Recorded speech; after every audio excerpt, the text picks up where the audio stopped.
I'm going to take you through the evidence-based exercise guidelines with respect to breast cancer-related lymphedema. Sorry, some of it's a little bit dry.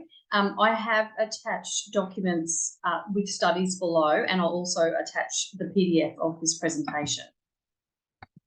Okay, so starting back with PAL trial, which was physical activity and lymphedema, that was published around 2009, and it was great news. They found those who participated in resistance training or strength training, those that already had lymphedema, it reduced their exacerbations by half.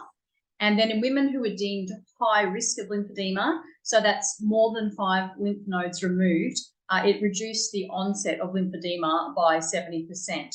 And overall, people had improved body composition, so more muscle, better body image, and better upper body symptoms. Okay, so this is straight out of the ACSM, or the American College of Sports Medicine textbook 2021. I'll run through it really, really briefly. So before you start any arm strengthening, you need to treat any acute arm or shoulder problems. So that means if your shoulder's stiff, you don't have your full range back because of either radiation or surgery, you need to get that treated by a physiotherapist or a physical therapist first before starting upper body strength training. It doesn't mean you can't start any training. You can still do legs and you can still do aerobic exercise. So it talks about any changes in your arm symptoms or swelling. You need to reduce or avoid your upper body exercises until you've had appropriate medical evaluation and treatment. I've got plenty of videos below for how to monitor this. So arm and shoulder exercises should be encouraged, but you want to prevent injuries. So that's where we talk about start low, progress slow for that reason. Now, if you have lymphedema, wear a well-fitted compression garment during exercise. This needs to be prescribed by a lymphedema therapist. Now, in this guideline, it says to start with a supervised exercise program of 16 sessions. I'll get onto a different research paper on the next slide, which talks about it's safe unsupervised exercise. So, and the good news is there is no upper limit on the amount of weight to which you can progress. So, if you want to go to the next Olympics and do Olympic weightlifting, no reason that you can't work your way up there. And it also talks about if you take a break from training, you need to lower the resistance by a couple of weeks worth for every week of no exercise. So if you took a 2-week break from exercise, go back to what you were doing 4 weeks ago and start again. This is just sensible advice for anybody exercising. If you have a break from exercise for a while, don't try to go straight back into what you were doing. Lower what you were doing and slowly build your way back up.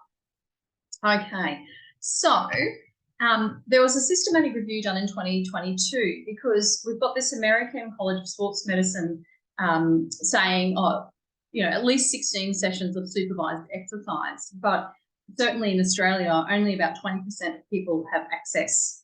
So what are you going to do with the other 80% of breast cancer survivors? Not let them exercise. So the systematic review was conducted by Australian researchers, and they're saying, yeah, it's safe for unsupervised exercise for those who have lymphedema or are at risk of cancer-related lymphedema, as long as you're guided by a symptom response. So that is regularly checking your arm for any signs and symptoms and seeking early treatment if there are any signs of symptoms. And there are, as I said, videos below on how to do this.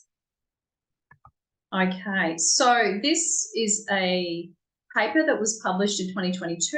It was a consensus by an international team of experts, and this is what they had to say. So we want to encourage rehabilitation exercises, so that's range of motion exercises, and your physical activity, your strengthening exercises, to help prevent breast cancer-related lymphedema. We want to avoid being scared and being overprotective. If you're scared of using that arm, stop using it. You increase your risk of getting lymphedema. Keeping in mind that the lymphatic system does not have a pump and it relies on the muscles to pump the fluid around your body. I went into that in detail in the Understanding the Lymphatic System video. So what's interesting, they're saying ideally before anybody has their breast cancer surgery is that they have a pre-operative session. And so I used to work in a major public hospital, and we did this. We'd see them before their surgery, give them some, education about what the early exercises would look like. And because, of course, they were going to be overwhelmed, we would give them a written handout of exercises.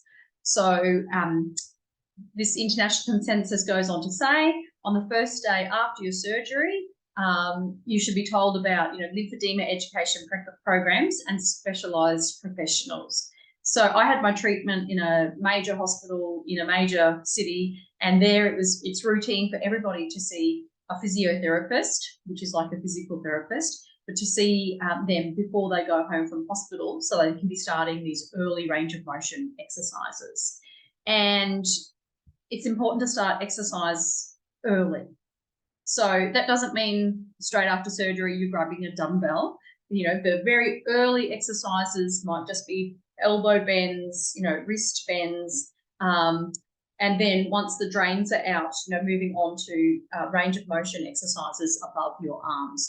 And of course, you always follow surgeon guidelines. So if your surgeon's told you no lifting for X amount of weeks after surgery, you need to follow that. Otherwise, you can get complications. You need to give that lymphatic system a chance to recover from the surgery.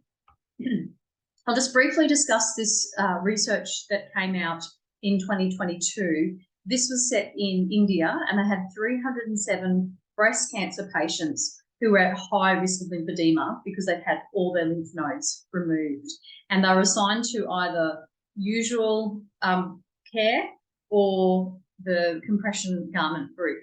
So the usual care was education and advice about exercise, lymphedema. What the compression group had, they were fitted prophylactically or prevention garment, and they were instructed to wear it from the day after their surgery for 3 months. So both groups had access to a lymphedema therapist if there was any signs and symptoms of lymphedema. So in this study, they found those that were wearing the garment prophylactically had less lymphedema than the control group, and it did not make their quality of life worse. Now, limitations, this is a really new study. They're still collecting data. We don't have the 5-year outcomes, so we don't know, we can't say for sure it's a good idea for everybody to be wearing a compression sleeve if they've had all their lymph nodes removed. This is something you could, if you haven't had surgery already, this is something you could discuss with your medical team to see if it's a good idea. Now, I have to emphasize, it is not a good idea to go and try and purchase a compression garment yourself. They need to be fitted properly by a lymphedema therapist. Poorly fitting ones can actually trigger lymphedema. So if it's too tight, you're actually blocking the flow of lymphedema. I've attached a copy of this paper below, but make sure you go and watch all the videos about breast cancer lymphedema. And I'm never good at stopping these videos.